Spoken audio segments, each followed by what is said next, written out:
ليش اهاليتنا بوقت الغروب يأمرونا انه ندخل للبيت ولا ندخل الحمام ولا نصيح بوقت الغروب ولا نتشاجر؟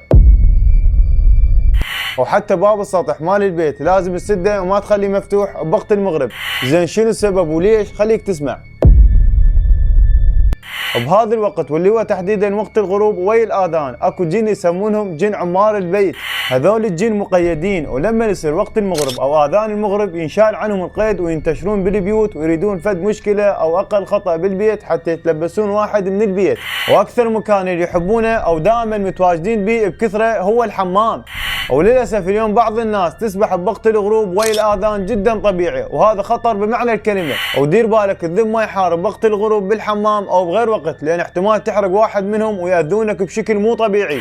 وخليك دائما بذكر وتحسين الله تعالى حتى تنحمي من هاي الطاقات السلبيه معاذنا الله.